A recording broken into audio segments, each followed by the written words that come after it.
This is another little tutorial in my quick tip series, and what I want to show you is how to clean up an image, how to clean up lens flares for an image. I have a photo here from Trinidad.ca where the sun is directly in the frame, and you're now seeing the cleaned version of this image. You don't see any lens flares down here or up there, but I'll show you the point where I started with this image. And what you see here is the typical lens flares. For example, down here it's some color lens flares, then here's some brightening in those areas and also in the corner, and also here's a lens flare.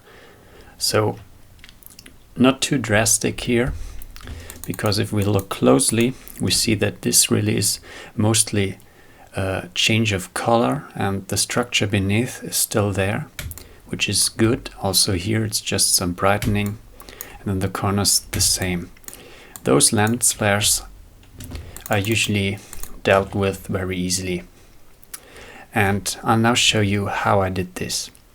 So the first thing I might try to do is to adjust the color here, because as you see there's the structure and I don't want to affect this. I just want to clean up this color here. So I create a new layer which is set to the mode color.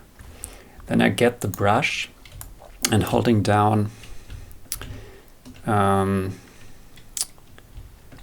Control Alt, I can get the color picker and I'll sample a color which is next to this lens flare, for example down here, and then I'll paint with like 50% over the lens flare. I have to sample the color a few times, always close to where I'm painting but outside of the lens flare. And what you see, I'm removing the color from the lens flare, the reddish orange color, and giving this area the color of the surroundings. This is not perfect, but it's a good start. What's now missing is the brightness adjustment, but we'll deal with this later. First I'll also get down here and clean up the color as I did before. Sample a color, paint over the areas, and repeat this process till I have everything. So before and after, and up here before and after. But how to deal with the rest of it? So the brightness of those areas. We want to adjust it to the surrounding areas, but we don't want to affect the structures. And for this I can use a technique which comes from beauty retouching, which is called frequency separation. And if you Google around you'll find a lot of details about it and you can read about it. I just want to quickly go through the steps needed to create a frequency separation and how I can use it. What I do now is I hold down Shift, Control Alt and press E to create a new merged layer. And I copy this layer. The lower layer I call low. The other layer I call high. Let's hide this layer for now. What I do now on the low or low pass layer, I go to Filters, Blur, Gaussian Blur, and I already tested this 4.2 pixels, but what you need to do is you increase the radius until the very fine details which you want to preserve later are blurred. And for this image I found a good value to be 4.2 pixels. So the very fine details, the sand here and the structures are blurred. I use this for some images, might even be a higher radius, but this you have to try for every image. So I'll blur this layer, then I'll activate the high layer again and go to image, let's see, or apply image, And now this is important. Here on the layer I have to select the low layer. And then I have to set this mode, since I'm in 16-bit, to add. I have to click on invert here, leave this at 100%, scale set to 2, offset at 0, and press OK. If you Google for the tutorials, you'll also find how to deal with an 8-bit image, which is slightly different, but this is not part of this quick tip. What I now do is set the blend mode of this layer to linear light. And now I can hold on Shift and select the low layer, press Ctrl G to put this in a group, and if I deactivate this group and activate it again, you see no change. The big difference is that I now have the details on a separate layer, and the low layer is just the rough color information and rough structures of the image. And what I can now do to clean up those lens flares is put a layer above the low layer. And now just use here a clone stamp tool, set it to current and below, and paint with 100% over those areas. I went a bit too fast, so let's erase this again. Get the stamp tool again by hitting S key.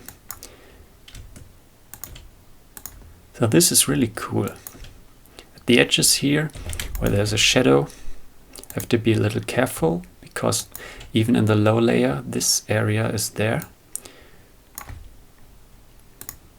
But let's see the before and after. Very cool, right? I could also use a brush and set it to darken. Set an opacity of like 2% and darken a few areas if this is needed. This is especially helpful at this area where we just have a slightly brightened area. So I just go over this. I guess you don't even see it in the video, but there's a little flare, or down here there's just some bright area, but I'm just using the stamp again, sample an area here, and at 100% paint over this. So let's see before and after. Okay, this was quite easy. Let's move over here, and this lens flare, usually you would expect this is not easy to remove, but you see there's the structure beneath. It's on this high layer, and we can again use the stamp and just clone out this area here.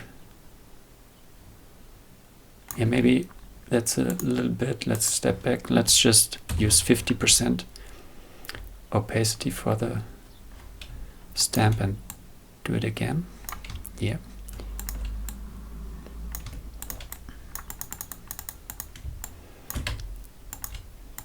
And you have to follow the rough structures a bit with the stamping, but it's much easier than if you would do normal cloning here without the frequency separation. Then you would need to look after all the little details, and after this frequency separation step, I just have to look at the rough edges or rough structures here, and especially at the colors.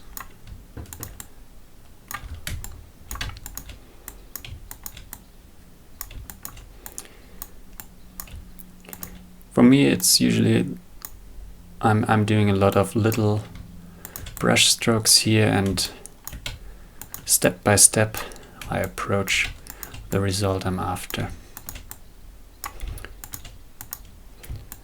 Okay, down here a bit,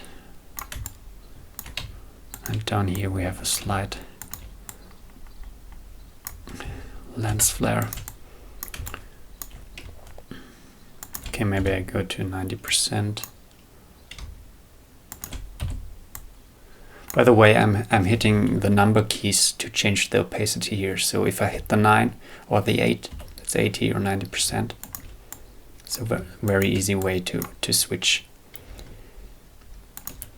Okay, now I get the brush, set it to darken, opacity very low, like 2%, and go over those areas a bit, just to further darken the area where this lens flare was. What I could also do, since here the color is a little amiss, is set the mode of the brush to color and sample a color. It's the same like in the first step of this tutorial, and paint over this to clean up the color.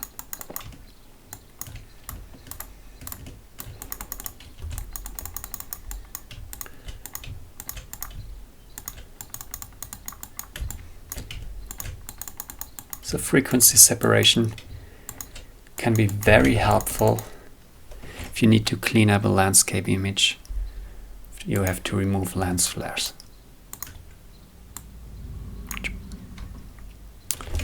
Okay, I could do this a little bit more, but I've already done this, so I show you the end result again, before and after. You have no idea there was a lens flare also here. Just if you have the direct comparison, you see this. So I hope you liked this quick tip tutorial. Let's sum things up again. What I've shown you here is how to remove lens flares, and the first step is usually I try to just remove the color from the lens flares, or to adjust the colors, and most of the time this will already be enough. But if not, if there are also brightness changes needed, then the frequency separation is a very effective tool to adjust those and to thoroughly clean up the image